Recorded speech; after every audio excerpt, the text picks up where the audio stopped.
Burhan Wani's legacy continues to inspire the struggle and sacrifices of millions of Kashmiris. क्या भारत करने वाला है PoK पर कोई बड़ा मिशन? यूएन जाकर रोने लगा पाकिस्तान, 20 मिनट तक जताया खौफ। पाकिस्तान बोला भारत करने वाला है पीओके पर कब्जा।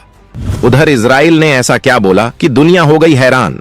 भारत ने 2014 के बाद से दुश्मन चीन को टारगेट में लेकर अपनी जंगी तैयारियों को जिस तरह से पुख्ता किया है, उसका रिजल्ट ये हुआ है कि भारत दुनिया की बहुत बड़ी सैन्य ताकत बन चुका है, जबकि पाकिस्तान जैसे दुश्मनों तो थर्राए जा रहे हैं। भिखारी पाकिस्तान तमाम कोशिशों के बाद भी भारत का मुकाबला नहीं कर सकता है। भारत हर मामले में उससे कई गुना आगे है। भारत ने समंदर, जमीन और आसमान तीनों प्लेटफॉर्म में जबरदस्त तरीके से अपनी ताकत बढ़ाई है, जिसका नतीजा ये हुआ है कि अब पाकिस्तान को उसके पीओके छिन जाने का सपना आने लगा है। और पाकिस्तानी प्रधानमंत्री शहबाज शरीफ यूएन में भारत पर इसका आरोप लगा रहे हैं। पाकिस्तानी पीएम ने भारत के अभिन्न अंग कश्मीर पर भी जुबान चलाने की जुर्रत की है और आतंकी बुरहान वाणी का समर्थन किया है, जिस पर भारत ने उसे जमकर लताड़ा है। जब पाकिस्तान यूएन में भारत के कश्मीर की तुलना फिलिस्तीन से कर रहा था, वहीं भारत के दोस्त इजराइल ने भारत को अपना मजबूत दोस्त बताकर पाकिस्तान का कलेजा कंपा दिया है। तो यूएन में पाकिस्तान के खौफ और भारत की दहाड़ देखने के लिए वीडियो में आखिर तक बने रहिए। भारत की मिसाइलों के बवंडर और अरिघात की एंट्री से दहला पाकिस्तान। तेजस मार्क 1A की आहट से हुआ बेचैन, यूएन में मदद की लगाई गुहार। भारत लगातार अपनी मिसाइल क्षमताओं में इजाफा कर रहा है। हालत यह है कि भारत अब हाइपरसोनिक मिसाइलें बना रहा है, जबकि भारत हर तरह के हवाई हमलों को तबाह करने के लिए ताबड़तोड़ तैयारियां कर रहा है। हाल में ही भारत ने अपनी दूसरी परमाणु सबमरीन अरिघात को समंदर में लॉन्च किया है, जिसके बाद भारत समंदर में बेहद मजबूत हो चुका है। परमाणु सबमरीन दुनिया की बेहद डिफिकल्ट तकनीक मानी जाती है, लेकिन भारत आज इसमें भी महारत हासिल कर चुका है।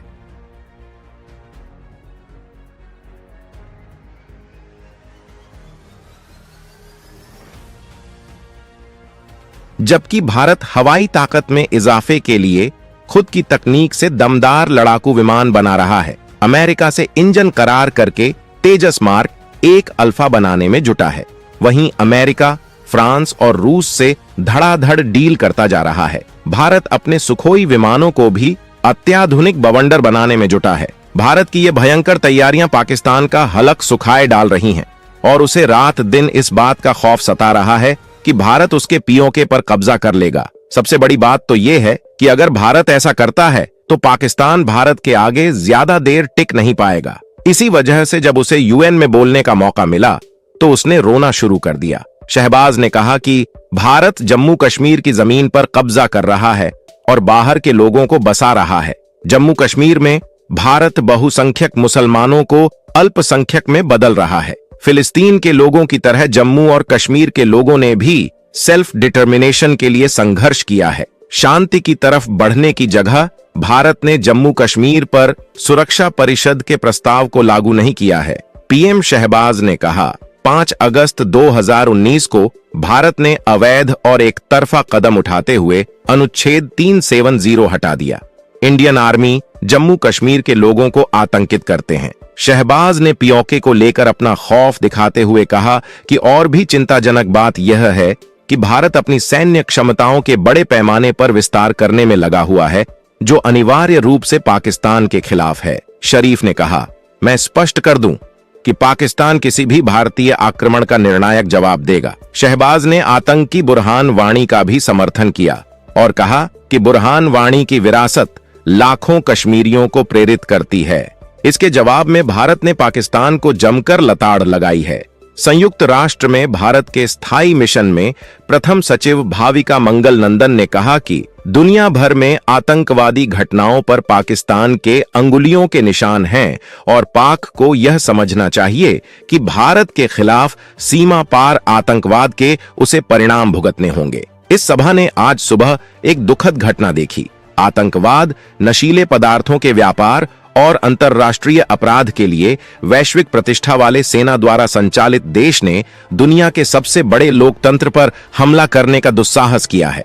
दुनिया जानती है कि पाकिस्तान ने लंबे समय से अपने पड़ोसियों के खिलाफ सीमा पार आतंकवाद को हथियार के रूप में इस्तेमाल किया है। भाविका मंगल नंदन ने आगे कहा कि पाक ने हमारी संसद, हमारी वित्तीय राजधानी मुंबई, बाजारों और तीर्थ यात्रा मार्गों पर हमला किया है। ऐसे देश के लिए कहीं भी हिंसा के बारे में बात करना सबसे बड़ा पाखंड है। एक तरफ जहां पाकिस्तान कश्मीर को फिलिस्तीन बताने की कोशिश कर रहा है, वहीं इजराइल ने भारत को अपना पक्का दोस्त बताया है। इजराइल ने भारत और सऊदी को लेकर किया बड़ा ऐलान। फिलिस्तीन का नहीं लिया नाम, ईरान को बताया अभिशाप। जहां पाकिस्तान भारत पर झूठे आरोप लगाने की कोशिश कर रहा है, वहीं इजराइल जैसे दुनिया भर के देश भारत को अपना सबसे बड़ा दोस्त बता रहे हैं। इजराइल ने सऊदी को भी अपना दोस्त बताया है, जबकि ईरान को दुनिया के लिए अभिशाप बताया है। भारत, इजराइल, अमेरिका और यूएई मिलकर मिडिल ईस्ट में बड़े प्रोजेक्ट पर काम कर रहे हैं, जिसका तगड़ा फायदा भारत को होने वाला है। प्रोजेक्ट के तहत middle east Europe economic corridor बनाया जा रहा है, जिसको लेकर भारत और अमेरिका के बीच एक समझौता हुआ है। यह कॉरिडोर यूएई, सऊदी अरब के रास्ते इजराइल को जोड़ेगा। इसके लिए जरूरी है कि सऊदी इजराइल को एक देश के तौर पर मान्यता दे। हालांकि सऊदी ने अमेरिका की मध्यस्थता के बाद इजराइल को मान्यता देने का मन बना लिया था, क्योंकि वो इजराइल जैसी ताकत के साथ मिलकर अपने विकास को स्पीड देना चाहता है। लेकिन इसी से खौफ में आकर हमास ने इजराइल पर हमला कर दिया, जिसके पीछे ईरान था। इसी वजह से इजरायली पीएम नेतन्याहू ने संयुक्त राष्ट्र में ईरान को दुनिया के लिए अभिशाप बताया है। उन्होंने कहा कि ईरान हिजबुल्लाह को लेबनान में, गाजा में हमास और यमन में हूतियों को आर्थिक और सैन्य मदद दे रहा है। संयुक्त राष्ट्र महासभा में इजरायली पीएम अपने साथ 2 नक्शे लेकर आए थे। नेतन्याहू के दाहिने हाथ में लिए मिडिल ईस्ट के एक नक्शे में ईरान, इराक, सीरिया और यमन को काले रंग में दिखाया गया था और इसे अभिशाप बताया गया था, जबकि नेतन्याहू के बाएं हाथ में एक और नक्शा था, जिसमें मिस्र, सूडान, सऊदी अरब और यहां तक कि भारत को भी हरे रंग में दिखाया गया था। इन देशों को वरदान बताया गया था। इजरायली पीएम के नक्शों में सबसे खास ये था कि इनमें फलस्तीन पूरी तरह से गायब था। एक्सपर्ट्स के मुताबिक इजरायली पीएम ने ईरान के अलावा काले रंग से शापित देशों में उन देशों को दिखाया जो ईरान के पक्ष में हैं। सऊदी अरब अब इजराइल के करीब आ रहा है, इसी वजह से इजराइल ने उसे अपना दोस्त बताया है। भारत और इजराइल के बीच दोस्ती लगातार मजबूत हो रही है।